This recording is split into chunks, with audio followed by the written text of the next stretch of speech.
Debate live बड़ी बहस मध्य प्रदेश में। मैं हूं आपके साथ अमित शर्मा। बुंदेलखंड में हो रहे रीजनल इंडस्ट्री कॉन्क्लेव ने क्षेत्र में उम्मीदों की एक नई किरण जगा दी है। ये क्षेत्र जो अब तक अपनी पिछड़ी स्थिति और विकास की कमी के लिए जाना जाता था, अब औद्योगिक संभावनाओं का केंद्र बन रहा है। 27 सितंबर को सागर में आयोजित इस कॉन्क्लेव से बुंदेलखंड को एक नई पहचान मिलने और औद्योगिक विकास में तेजी आने की संभावना है। मगर सवाल ये है कि क्या ये आयोजन बुंदेलखंड के विकास की कहानी को बदल पाएगा या फिर एक और सरकारी इवेंट बनकर रह जाएगा, जैसे कि विपक्ष का आरोप है। देखिए इस रिपोर्ट में।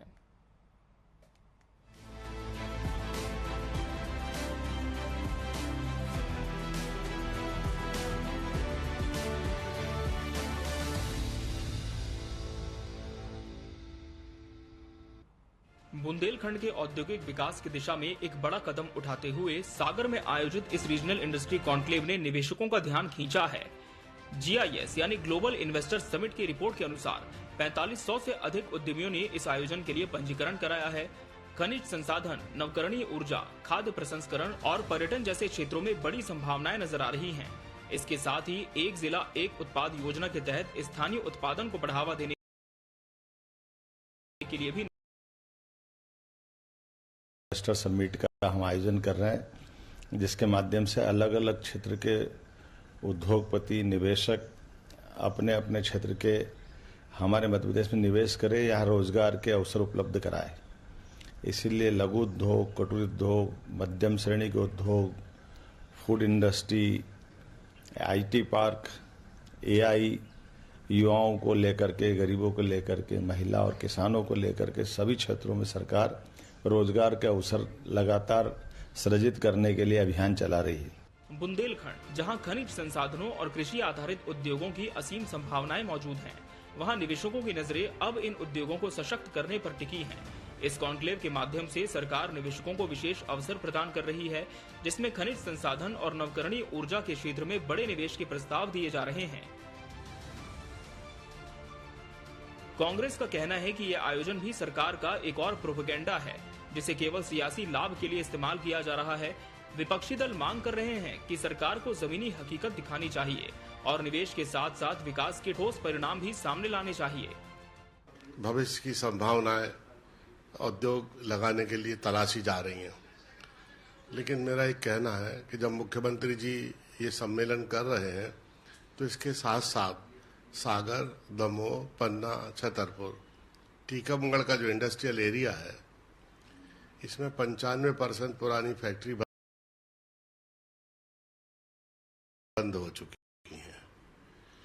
तो जो फैक्ट्री बंद हो चुकी है और इंडस्ट्रियल एरिया में न सड़कें हैं, न पानी है, न बिजली है। एक बार अगर इसकी समीक्षा कर लेंगे तो पूरे बुंदेलखंड की जो दयनीय स्थिति है उसका सही वो मूल्यांकन कर पाएंगे। बुंदेलखंड के विकास की उम्मीदें फिर से जागृत हुई हैं। सागर में आयोजित इस रीजनल इंडस्ट्री कॉन्क्लेव से क्षेत्र में निवेश के नए अवसर सामने आ सकते हैं, लेकिन सवाल ये है कि क्या ये सिर्फ एक और राजनीतिक आयोजन है या इस बार असल में विकास के नए आयाम खुलेंगे। खास मेहमानों का पैनल भी जुड़ चुका है, उनसे आपको रूबरू कराते हैं। हमारे साथ बीजेपी प्रवक्ता वंदना त्रिपाठी जी जुड़ी हैं। वंदना जी, बहुत स्वागत है आपका इस चर्चा में। कांग्रेस प्रवक्ता वीरेंद्र द्विवेदी जी प्रतिपक्ष का पक्ष रखेंगे। वीरेंद्र जी, आपका भी बहुत बहुत स्वागत है। वरिष्ठ पत्रकार संदीप पौराणिक जी भी इस चर्चा का अहम हिस्सा है। संदीप जी, आपका भी बहुत बहुत स्वागत है। वंदना जी, निश्चित तौर पर कोलकाता भी मुख्यमंत्री डॉक्टर मोहन यादव गए थे, निवेशकों को आमंत्रित किया था। सागर में अब जो रीजनल इंडस्ट्री कॉन्क्लेव होने जा रही है, क्या उम्मीद सरकार इस बार करके चल रही है? कितना निवेश इस बार आ सकता है और यहाँ के जो रहवासी हैं उनको इसका कितना लाभ मिल सकता है?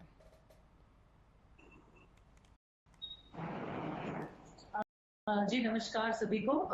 मेरी आवाज आ रही है अमित जी? जी वंदना जी, आपकी आवाज मिल रही है। देखिए, रीजनल इंडस्ट्री कॉन्क्लेव का जिस प्रकार से पहले भी जिक्र हो चुका है कि रीजनल इंडस्ट्री कॉन्क्लेव का जो मुख्य उद्देश्य है वो किसी भी पर्टिकुलर रीजन का विकास करने का है। देखिए, हमारे माननीय मुख्यमंत्री जी मध्य प्रदेश की चौमुखी विकास को लेकर प्रतिबद्धता के साथ कार्य कर रहे हैं। उन्होंने जिलों को चिन्हित किया है और जिलेवार तरीके से रीजनल इंडस्ट्री कॉन्फ्रेंस का आयोजन किया जा रहा है। जिस प्रकार से ग्वालियर, जबलपुर में, उज्जैन में रीजनल इंडस्ट्री कॉन्क्लेव हो भी चुके हैं। हमारे माननीय मुख्यमंत्री जी, आपने देखा किस प्रकार से मुंबई, कोयम्बटूर, बेंगलुरु, कोलकाता जाकर उद्योगपतियों से मिले। उन्होंने मध्य प्रदेश में निवेश भी लाए। आज 2 लाख करोड़ तक के निवेश हमारे मध्य प्रदेश में रीजनल इंडस्ट्री कॉन्क्लेव्स के माध्यम से माननीय मुख्यमंत्री जी ला चुके हैं। तो कहीं ना कहीं हमारी जो ये रीजनल इंडस्ट्री कॉन्क्लेव्स करने की जो मुख्य कारण है वो ये है कि हम हर जिले का विकास कर सके। हर जिले में जो भी उत्पाद है, वहाँ के जो भी उद्योगपति हैं, उन्हें कहीं ना कहीं इन्वेस्टमेंट बाहर से मिले, देश के अलग अलग राज्यों से मिले, और कहीं ना कहीं अंतर्राष्ट्रीय स्तर पर भी मध्य प्रदेश में निवेश।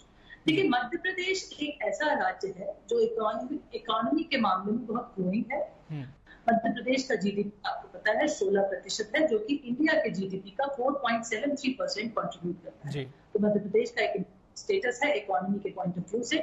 और जिस प्रकार से हमारे माननीय मुख्यमंत्री जी एक विजन और मिशन को लेकर आगे बढ़ रहे हैं, तो उनका ये कोशिश है कि अलग अलग बिंदुओं पर मध्य प्रदेश विकास करे, जैसे कि स्वास्थ्य, कृषि, रोजगार, स्वरोजगार और अलग अलग जो भी हमारे बिंदु है उनमें। देखिए, हमने रीजनल इंडस्ट्री कॉन्क्लेव्स के माध्यम से स्टार्टअप्स को बढ़ावा दिया है, एमएसएमईज को प्रमोट किया है, नियमों का शिथिलीकरण किया है, सिंगल विंडो सिस्टम को प्रमोट किया है, और सबसे बड़ी बात, इन पर नजर रखने के लिए जो हमारे डिस्ट्रिक्ट मजिस्ट्रेट, हमारे कलेक्टर महोदय, वो खुद इनकी मॉनिटरिंग करेंगे कि जो भी निवेशक आ रहे हैं किसी भी प्रकार की असुविधा नहीं हो, उन्हें किसी भी प्रकार का कोई भी अगर लॉ एंड ऑर्डर से रिलेटेड कोई अगर असुविधा होती तो उसको कलेक्टर खुद अपने संज्ञान में लेंगे। तो हमने तो धरातल पर इसे संभवतः सक्सेसफुल बनाने के सारे प्रयास कर लिए हैं, और ये सक्सेसफुल हो भी रहे हैं। और आपने देखा अभी सागर में है, आगे भविष्य में शहडोल, नर्मदापुरम की भी बात की जा रही है। तो आगे और भी जगहों पर इसे किए जाने की पूरी प्लानिंग है सरकार की। लेकिन वीरेंद्र जी, सरकार का ये जो प्रयास है, लगातार कॉन्क्लेव्स हो रही हैं, पहले उज्जैन में हुई, जबलपुर में, ग्वालियर में, और अब सागर की बारी है। क्या विपक्ष मानकर चल रहा है कि सरकार के ये जो प्रयास हैं काफी हैं, और धरातल पर इसका कितना असर आप देखते हैं? निवेश आए, रोजगार के मौके बने जी, इसमें किसी को आपत्ति नहीं हो सकती है, इसका हम स्वागत करते हैं। लेकिन पिछली जो इन्वेस्टर्स मीट हुई है पिछले 17-18 सालों में, इसके पहले एक खजुराहो में इन्वेस्टर मीट हुई थी, उसके नतीजों को भी सरकार को सार्वजनिक करना चाहिए। सरकारी पैसे से बहुत बड़े बड़े विज्ञापन, सरकार की, मुख्यमंत्री की ब्रांडिंग, ये तमाम चीजें की गई। यहाँ तक कि जो बेशकीमती जमीनें और खदानें उद्योगपतियों को दे दी गई, वो उन्होंने लीज पर दे दी, प्रकारांतर में सेल कर दी गई। ऐसे भी एग्जाम्पल सामने हैं। मैं चाहता हूं कि टीवी 24 की आप एक टीम बनाएं और इन्वेस्टर्स मीट में जो उनको लीज पे प्रॉपर्टीज दी गई थी काम करने के लिए, रॉ मटेरियल के लिए, उसका क्या उपयोग हुआ है, इस पर भी आपको एक पड़ताल करनी चाहिए, मेरा व्यक्तिगत सुझाव है। और मेरा ये निवेदन है कि कितने रोजगार के मौके बने पिछले इन्वेस्टर्स मीट पर, कितने एमओयू साइन हुए, धरातल पर कितने आए, सरकार पहले उसको सार्वजनिक करे। मध्य प्रदेश सरकार रोज कर्जे ले रही है और उस कर्जे के पैसे को इस इवेंट में मिटाया जाए, ये उचित नहीं है। और मोहन सरकार जो है शिवराज सिंह चौहान के बराबरी से अपनी ब्रांडिंग चाहते हैं, तो उसका कोई भी मौका वो गंवाना नहीं चाहते। ठीक है वीरेंद्र जी, लेकिन सागर में इस बार जो कॉन्क्लेव हो रही है, क्या मानकर चल रहे हैं कि बड़ा निवेश एक इस अंचल के लिए आ सकता है?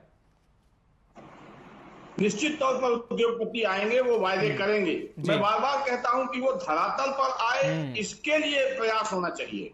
अभी तक का अनुभव अच्छा नहीं है प्रदेश के लोगों का। ठीक है, वरिष्ठ पत्रकार संदीप पौराणिक जी भी हमारे साथ इस चर्चा में है। संदीप जी, दोनों पक्षों को आपने सुना, हमारी रिपोर्ट आपने देखी, लेकिन सवाल वही है जो विपक्ष भी करता है कि पहले भी जितनी कॉन्क्लेव्स हुई हैं, क्या नतीजा इनका कोई निकल पाता है? जमीनी स्तर पर इसका कोई लाभ हो सकता है प्रदेश की जनता को, युवाओं को? देखिए, ये बात बिल्कुल सही है कि जब भी इन्वेस्टर समिट होती है या निवेशकों को आप बुलाते हैं तो उम्मीद तो जागती है। हर व्यक्ति आशान्वित होता है कि निवेश आएगा, उद्योग स्थापित होंगे, लोगों को रोजगार मिलेगा। लेकिन बात बुंदेलखंड की है जी। बुंदेलखंड का अगर हम विश्लेषण करें तो बुंदेलखंड में वो सब कुछ है जिससे उस इलाके की तस्वीर बदली जा सकती है, लोगों की तकदीर बदली जा सकती है। मगर दुर्भाग्य है, मैं ये कहूंगा, चाहे कांग्रेस की सरकारें रही हो, आज बीजेपी की सरकारें हैं, इनकी नीयत अच्छी नहीं रही। कोशिशें की, इन्वेस्टर सबमिट कर रहे हैं, बड़े बड़े नेता हुए हैं, लेकिन विकास नहीं हो पाया। अगर आप विकास की बात करते हैं बुंदेलखंड की, तो एक बीना रिफाइनरी है आपके पास और 2 सीमेंट प्लांट है, एक दमोह का सीमेंट प्लांट और एक अभी हाल ही में सागर में स्थापित हुआ। क्या नहीं है बुंदेलखंड में? बुंदेलखंड के पर्यटन की ब्रांडिंग नहीं हुई। आप ये देखिए, ओरछा है आपके पास, खजुराहो है आपके पास, बांदकपुर है आपके पास, कुंडलपुर है आपके पास, क्या नहीं है आपके पास? नेशनल पार्क आपके पास है, लेकिन उस तरह की कोई प्लानिंग नहीं हुई। ठीक है, आज इन्वेस्टर सबमिट हो रही है, उम्मीद कर सकते हैं कि निवेश आएगा, वादे करके जाएंगे उद्योगपति, जमीनें भी उन्हें अलॉट कर दी जाएंगी। मैं कांग्रेस के प्रवक्ता की एक बात से सहमत हूं कि जो पहले इन्वेस्टर सबमिट हुई हैं वो खजुराहो की है। क्या उसमें जो वादे किए गए थे वो फलीभूत हुए? ये विश्लेषण, इसकी समीक्षा बहुत जरूरी है। बिल्कुल। अगर सरकारें ये समीक्षा नहीं करती कि पहले जो हमसे वादे करके गए उन्होंने काम किया या नहीं किया, हमने उन्हें जो सुविधाएं दी उसका उन्होंने नाजायज लाभ तो नहीं लिया, ये परीक्षण और विश्लेषण और समीक्षा का दौर भी है। और मेरा मानना यह है कि जिन लोगों ने खजुराहो में वादे किए थे उन लोगों को इस इन्वेस्टर समिट में बुलाया है या नहीं जाना चाहिए, और काम नहीं किया वो लोग, आप उन्हें फिर आमंत्रित कर रहे होंगे। अब ये चीज तो सामने नहीं आई कौन कौन से लोग आ रहे हैं। जिन लोगों ने पहले वादे किए थे, जमीन दी गई, सुविधाएं दी गई और उन्होंने प्लांट नहीं लगाए, तो मध्य प्रदेश सरकार की यह नैतिक जिम्मेदारी है कि वो उनको ब्लैक लिस्टेड करे, उन्हें दोबारा मौका इस प्रदेश में कहीं ना दे, क्योंकि एक क्षेत्र के साथ वो अन्याय कर रहे हैं तो वो दूसरे क्षेत्र के साथ ही वही करेंगे। तो मेरा अपना मानना है कि सरकार को इन चीजों पर भी नजर रखनी होगी और ये परीक्षण करना होगा कि जो उद्योगपति हमसे वादा कर रहा है वो वाकई में काम करेगा या नहीं करेगा। बिल्कुल। वंदना जी, इस बात से तो आप भी सहमत होंगे कि सख्ती भी जरूरी है और कहीं ना कहीं मॉनिटरिंग की भी बहुत जरूरत है कि पिछली समिट्स में जो वादे किए गए, जो भी चीजें रही हैं, क्या धरातल पर वो उतर पाई। और दूसरी बात, जैसे कि विपक्ष ने भी कही कि पहले भी इतनी समिट्स हुई हैं लेकिन नतीजा क्या रहा ये भी सार्वजनिक होना चाहिए। देखिए अमित जी, जैसा मैंने अभी भी बोला था और बिल्कुल सही कह रहे हैं हमारे माननीय संदीप जी। देखिए मॉनिटरिंग अवश्य की जाएगी, हर चीज की मॉनिटरिंग होगी, लॉ एंड ऑर्डर की मॉनिटरिंग होगी, किस कौन डिफॉल्टर है इस चीज की भी मॉनिटरिंग होगी। हर चीज की मॉनिटरिंग करने के लिए जिले कलेक्टर को निर्देश दिए जा चुके हैं और बड़ी ही एक प्लानिंग के साथ ये रीजनल इंडस्ट्री कॉन्क्लेव्स किए जा रहे हैं। कांग्रेस पार्टी जिस प्रकार से इसे नकार रही है और इवेंट कह रही है, तो 2 लाख करोड़ के इन्वेस्टमेंट आए हैं और ये कोई हम झूठे आंकड़े नहीं प्रस्तुत कर रहे हैं, मध्य प्रदेश के रीजनल कॉन्फ्रेंस में आए हैं। दूसरी चीज जब हम बुंदेलखंड की बात करते हैं तो जैसा कि संदीप जी ने कहा, बुंदेलखंड में उद्योग की बहुत बड़ी संभावना है। बुंदेलखंड में बहुत सारी ऐसी चीजें हैं जिन्हें हम बढ़ावा दे सकते हैं, जैसे कि पर्यटन, डिफेंस सेक्टर, बहुत सारे ऐसे बिंदु हैं जिन पर हम काम कर सकते हैं और कहीं ना कहीं ये रीजनल इंडस्ट्री कॉन्क्लेव उसमें बहुत मददगार होगा। कहीं ना कहीं आप देखिए, एक जमाना था जब बुंदेलखंड और चंबल में बंदूक की गोली गूंजा करती थी, आज वहां पर विकास की आवाज गूंजेगी। हम बुंदेलखंड के विकास की बात कर रहे हैं, कांग्रेस पार्टी उसका हमेशा विरोध करती है। हम तो ये चाहते हैं कि पूरे मध्य प्रदेश का चौमुखी विकास हो। और कांग्रेस पार्टी जब प्रश्न चिन्ह लगाती है तो कांग्रेस पार्टी की जानकारी के लिए याद दिला दो कि आपके जमाने में औद्योगिक नीति जो हमारी थी, औद्योगिक विकास 22 से 24% लागत है। इसी के मामले में हम 42 से 43% के साथ निर्यात कर रहे हैं। ये सब हमारी उपलब्धियां हैं, ऐसी बहुत सारी उपलब्धियां हैं जो हम कर रहे हैं और वो धरातल पर है और उसे न कांग्रेस पार्टी नकार सकती है न कोई और नकार सकता है। रही बात बुंदेलखंड की एक और, तो केन बेतवा लिंक परियोजना जो है वो भी एक बहुत बड़ी परियोजना बुंदेलखंड में आ रही है, जिससे सैकड़ों गांवों में जो जल की समस्या है वो दूर होगी, सिंचाई के माध्यम बनेंगे और कहीं ना कहीं इससे कृषि को बढ़ावा मिलेगा। तो मध्य प्रदेश के जो माननीय मुख्यमंत्री श्री डॉक्टर मोहन यादव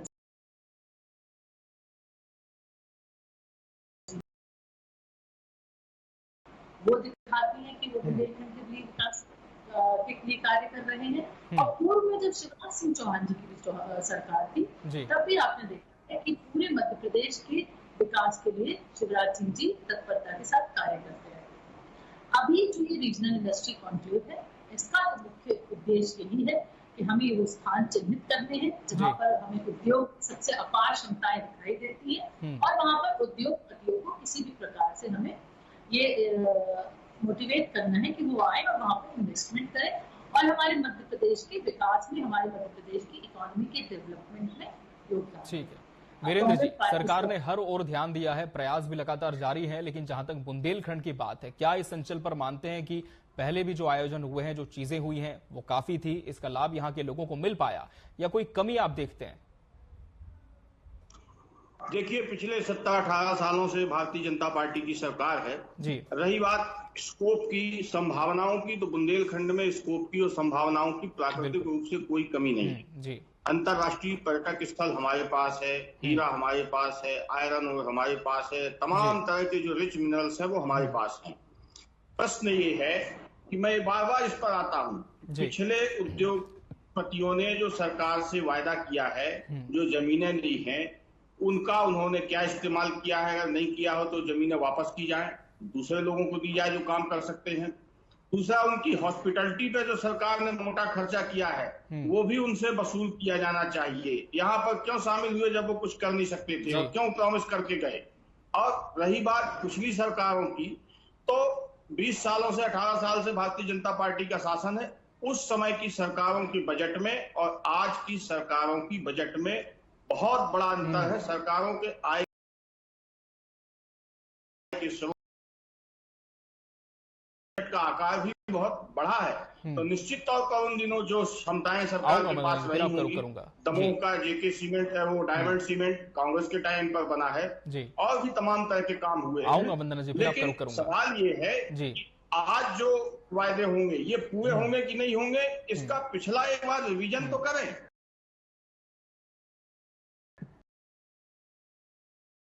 वंदना जी, जवाब देखिए, कांग्रेस के माननीय प्रवक्ता जी, आप कृपया करके भूलिए मत कि जब आपकी सरकार थी तब जब मध्य प्रदेश का बजट कुछ 65,000 करोड़ रुपए के लगभग हुआ करता था, जिसे 3.25 लाख करोड़ के आसपास हम मध्य प्रदेश में ले आए हैं। तो ये दिखाता है कि हमने विकास किया है या नहीं किया है। दूसरी चीज थी कि जब आप सागर की बात करते हैं या बुंदेलखंड की बात करते हैं, तो आप माननीय मोदी जी द्वारा जो बीना पेट्रोकेमिकल रिफाइनरी स्टैब्लिश की है, उसकी बात क्यों नहीं करती? उसके माध्यम से कितने लोगों को रोजगार मिल रहा है। तो मध्य प्रदेश के मुख्यमंत्री जी के साथ साथ प्रधानमंत्री जी भी मध्य प्रदेश में रुचि लेते हैं और बुंदेलखंड के विकास के लिए भी माननीय मोदी जी ने बीना जो रिफाइनरी है वो प्रोजेक्ट किया है और लाखों करोड़ों रुपए का इन्वेस्टमेंट करके गए हैं। तो आप ये बात तो मान नहीं सकते कि मध्य प्रदेश के लिए या मध्य प्रदेश के डेवलपमेंट के लिए हमारे मुख्यमंत्री जी और प्रधानमंत्री जी कार्य नहीं कर रहे हैं। और अब अपने बजट की बात तो कृपया करके बिल्कुल मत किया करिए, क्योंकि आप लोगों के जमाने में क्या स्थिति थी मध्य प्रदेश की? मध्य प्रदेश एक बीमारू राज्य हुआ करता था। बिजली, सड़क, पानी जैसी मूलभूत सुविधाएं लोगों को मिलती नहीं थी। आज से बीमारों से उसे हमारे मध्य प्रदेश को स्वर्णिम मध्य प्रदेश बनाने की और विजन मिशन के साथ कांग्रेस पार्टी को जो भी आरोप लगाना है वो लगा सकती है। संदीप जी, आरोप प्रत्यारोप तो हमेशा से ही हर चर्चा का केंद्र बिंदु हो ही जाते हैं, श्रेय लेने की राजनीति भी होती है। लेकिन यदि हम असलियत में देखें तो क्या पिछले 17-18 सालों में बुंदेलखंड की स्थिति बदल पाई? और इस रीजनल समिट के बाद भी क्या कोई बड़ी उम्मीद कर सकते हैं यहाँ के रहवासी की कुछ बड़ा बदलाव देखने को मिलेगा, रोजगार के अवसर सृजित हो सकते हैं? देखिए, ये बात इसको मैं नहीं नकारता कि बीते 20 साल में बुंदेलखंड का विकास नहीं हुआ जी। वहां की सड़क परिवहन सुविधा सुधरी है, वहां की बिजली सुविधा सुधरी है, वहां जो पानी का संकट रहता था उसमें भी सुधार आया है, आर्थिक स्थिति में भी सुधार आया, मैं इसे नहीं नकारता। लेकिन जितनी अपेक्षा लोग करते हैं जी, आप ये मान के चलिए कि जब उम्मीद आपसे कहीं ज्यादा होती है जी। जब हम आपको लगातार 4 बार चुनाव जिता चुके हैं,